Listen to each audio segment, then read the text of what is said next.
Long after the Marshall Fire, there's still questions about whether schools in that area are safe. Parents have one last request. Then we can just breathe a sigh of relief and know that, our kids are going to be safe. Planning to appeal your Mile High property appraisal? Your chances of success vary wildly based on where you live. You will not be living in the Mile High Raffle mansion if you bought a ticket this year, because once again, the raffle is not actually giving away its grand prize home. And we'll pull up to the bar and a place that has served drinks and music for 90 years to ask how they survived as the city changed around them. Tonight on Next. Some parents in Boulder County are not convinced that the schools impacted by the Marshall Fire have been completely cleaned and made safe.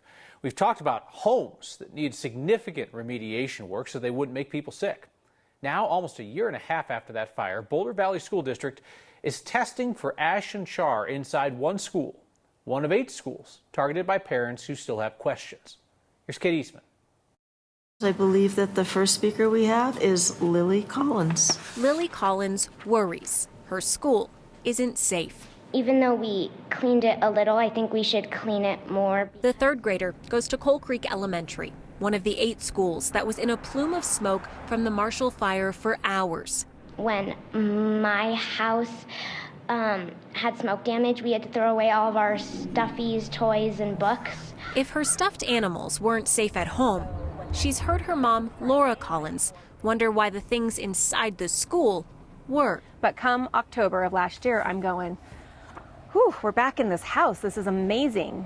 How in the world did the school clean all of these schools so quickly? Laura started a petition that now has nearly 400 signatures, calling on Boulder Valley schools to test the buildings impacted by the fire for soot, ash, char, and heavy metals. And hooray if those results come back and they're clean. Last week, the district sent out a letter saying they tested surfaces, but only at Fireside Elementary, where a parent said they recently saw ash on a crate in a classroom. This is the one place that ash has been reported. And so, if depending on how that test comes out, that may then necessitate additional testing. BVSD Chief Communications Officer Randy Barber says the experts they hired said there was no need to test beyond air quality because the schools are built differently than homes. And they turned off their HVAC system as the fire approached. So they look at the situation and then they determine what they think is the best, actions to follow in order to make sure that the facilities are safe. For Laura and her kids, safe is tough to feel. I think it's very important to test the schools. The results from the recent testing are not back yet, and we don't know when they'll get them. If the district does not find results that are concerning, they have no plans to do additional testing at other schools. Kyle?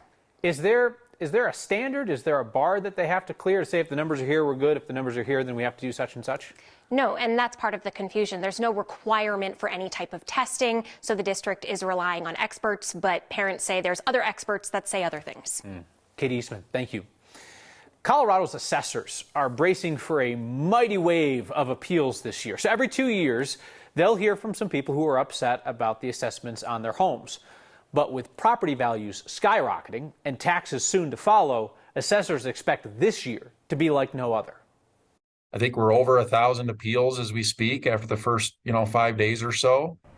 Denver assessor Keith Erfmeyer is expecting 13,000 appeals this year. 13,000. So assessors come up with the home values by studying sales numbers over the last 2 years. Comps, all right? They're looking for similar homes that sold, similar in terms of square footage and condition and number of rooms. But Erfmeyer and Adams County Assessor Ken Mussel say that using that data is not perfect. They recognize that. So homeowners can appeal. They've got just more than a month to ask for that second opinion. If they know of something that's different from what our records reflect, we ask them to inform us of that. And a lot of times that will change their valuation. Often it's a conditional issue about the property that maybe it's fallen into disrepair or just isn't quite as nice as the neighborhood has become as a whole. And there are going to be a variety of reasons for that. So essentially you're going in to say, my place is a dump, at least compared to the ones that you compared it to. Assessors say that these appeals can trigger specific appraisals that might mean going out to get more information from the property owners, visiting that property. This is where we should offer a disclaimer, though, on appealing an assessment. Your results may vary. I was blown away to hear that Denver's assessor says that they approve close to 50% of appeals, 50% in Denver. In Adams County, they estimated that they see 10 to 15% of appeals be successful. State law requires those appeals to be processed by August 15th, so homeowners will have plenty of heads up on their property tax estimates before payments are due next year. Whoever ends up with the mansion from the Mile High Raffle is going to get slammed by property tax increases. Don't worry, though, it's not going to be any of the people who bought raffle tickets to support the Boys and Girls Club of Metro Denver and try to win that house.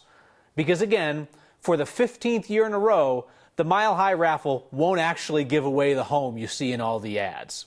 That's not to say that there aren't winners. Take, for instance, the people who are paid to run the raffle for the Boys and Girls Club. Here's Marshall Zellinger. The countdown clock is running for the Mile High Raffle, the one that on Friday is supposed to give away this home, as long as 80,000 raffle tickets have sold. The Boys and Girls Club of Metro Denver confirms not quite 50,500 tickets sold, so this home will not be given away. Even though today that home has work trucks out front, appearing to be getting ready to be raffled off. The home is located in the Belcara gated community near Cherry Creek Mall. If you're wondering, the assessed value just increased from $4.5 million to $7.1 million. In March, we asked the Boys and Girls Club if it pays to hold the home in case enough tickets are sold to raffle it off. A spokeswoman said the nonprofit would buy the home at a pre-negotiated price if enough tickets get sold, but she would not disclose if any money is used to hold the home during the raffle because, quote, it may put us at a competitive disadvantage in future negotiations with homeowners. Charities that run raffles must submit records to the Secretary of State's office. These records. And it shows last year, the Boys and Girls Club paid $70,000 for house option agreement for house raffle. The home they tried to raffle last year is right next door to the one from this year. It is now owned by Denver Broncos head coach Sean Payton. The Boys and Girls Club pays NZ Consulting to run the raffle. NZ is Neil Martin Zevi. In 12 years of running this home raffle that never gives away a home, Boys and Girls Club has paid NZ Consulting, or Neil Zevi, $4.7 million.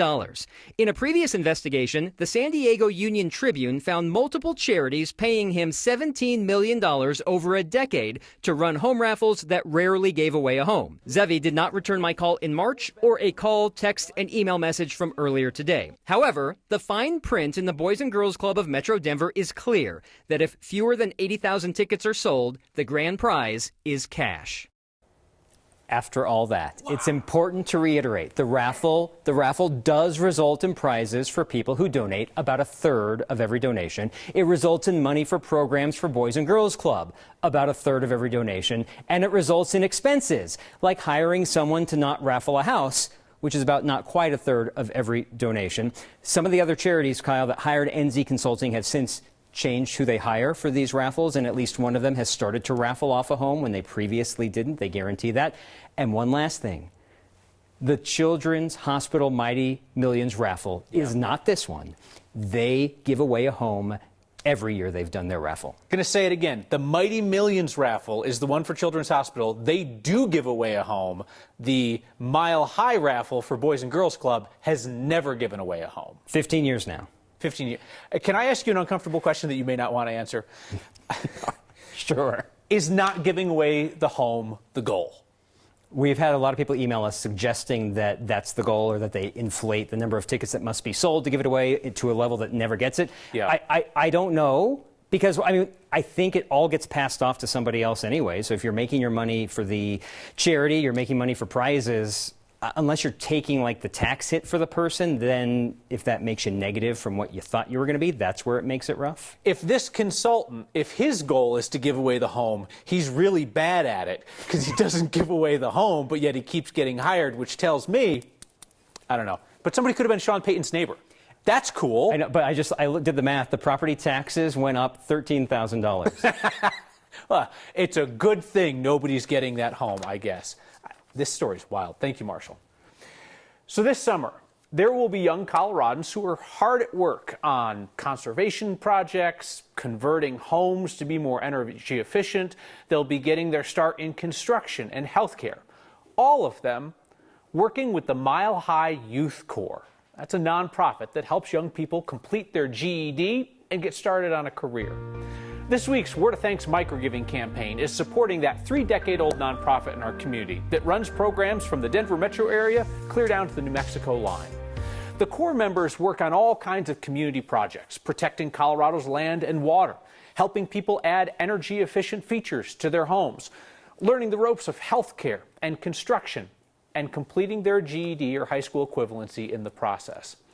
These young people are 18 to 24-year-olds who are not currently connected with school or work. Their futures are uncertain.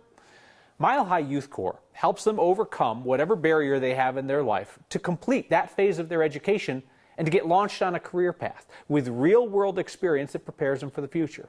So the community benefits, the students benefit, employers benefit. It's hard work that pays off in all kinds of ways.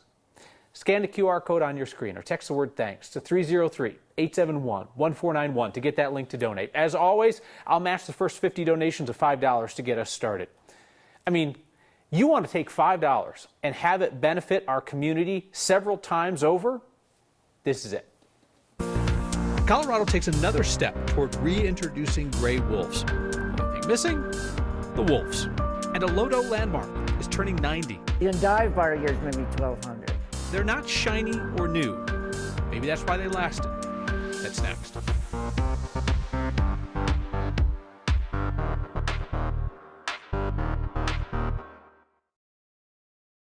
Colorado Parks and Wildlife says it has finalized the plan to reintroduce gray wolves on the western slope by the end of the year.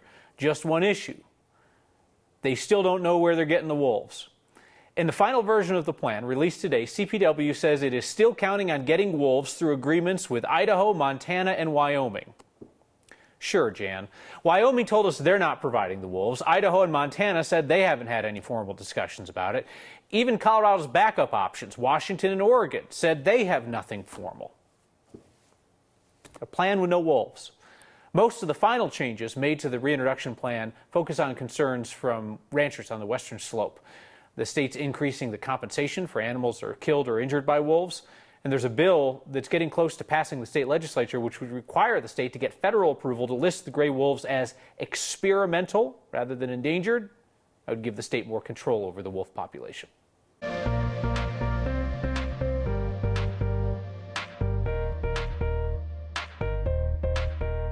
I had to come out to the 9 backyard because it is so delightful out here. We were treated to some sunshine, some blue skies across the city. Temperatures currently sitting in the upper 70s, low 80s across the metro area, 50s and 60s up into the high country. And look at this as we are on 8th Street Upper 9, still a couple of scattered showers going up in the high country. Not a ton around the metro area, and that's the way we will stay throughout the rest of this evening. High pressure scooting off to the east, making way for this next storm system. That increase in energy will provide a better day for seeing some scattered showers and thunderstorms across the Front Range tomorrow. Overnight into early tomorrow morning, A-OK. By 8 a.m., however, the rain and even snow, yes, snow up in the mountains will start to push through with that southwesterly flow. By 1, 2 o'clock, here we go. A couple of scattered showers rumbling through. They're going to be off and on throughout the remainder of the afternoon through the evening. It's about 6 o'clock when the showers are across the far northeastern plains, and then by 11 o'clock tomorrow evening, everything pretty much winding down. Chance for seeing severe storms, that's going to be in parts of Kansas, Oklahoma, and Texas tomorrow. We'll be watching these temperatures slightly cooler tomorrow, but still comfortable, still above average in the lower 70s. It's a windy Friday for you with a chance for storms early next weekend. The place is an escape from all those Lodo bros. It was in the neighborhood long before they pulled up on their scooters. 90 years in business for a spot that has stood the test of time. Next.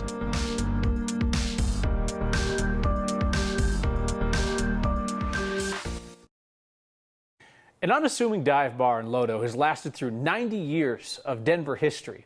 Since opening in 1933, Herb's on Larimer's played host to jazz musicians and celebrities, from Jack Kerouac to Jack Black.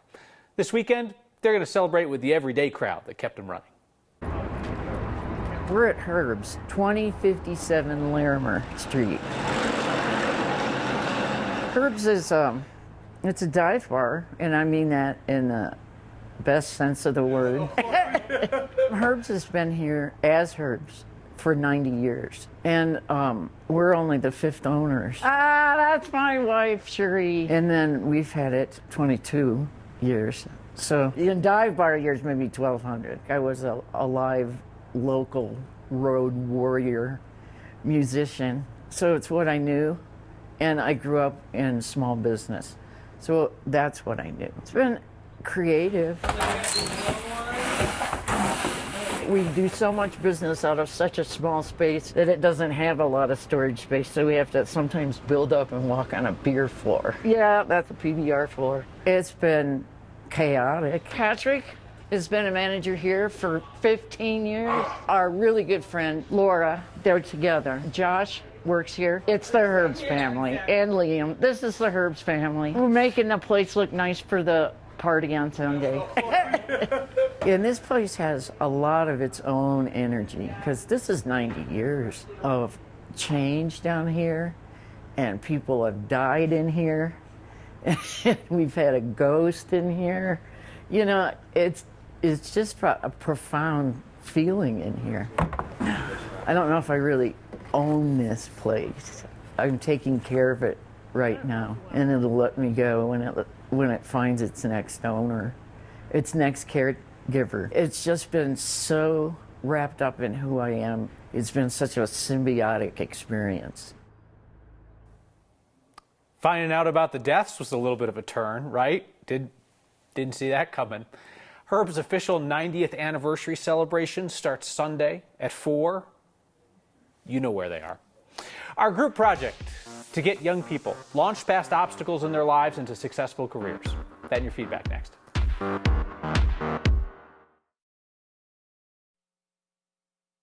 Whose lives are a bit off track. They're not connected to school, they're not working at anything that could be considered a career. So in comes the Mile High Youth Corps to put them to work on meaningful projects all over our state. And in return, they get a stipend, they get a housing allowance, they get their GED, and they get work experience. Participants do conservation work. They install energy efficient features in homes. They work in construction and in healthcare. And they leave this program prepared for a successful career. Scan the QR code on your screen or text the word thanks to 303-871-1491 to get a link to join me in donating to Mile High Youth Corps. This week's Word of Thanks microgiving project, like the Mile High Youth Corps, is going to pay off for the community and for those participants. Ooh, a lot of feedback on wolves tonight. Carol notes that we could just leave the wolves where they can't kill any livestock. Well, Carol, see, that's the issue. I mean, they're wolves. They're going to eat stuff. So where they are now, they're eating stuff. And if you bring them to the Western Slope, they're going to eat stuff there as well. Patrick notes perhaps the wolves will just move here from California.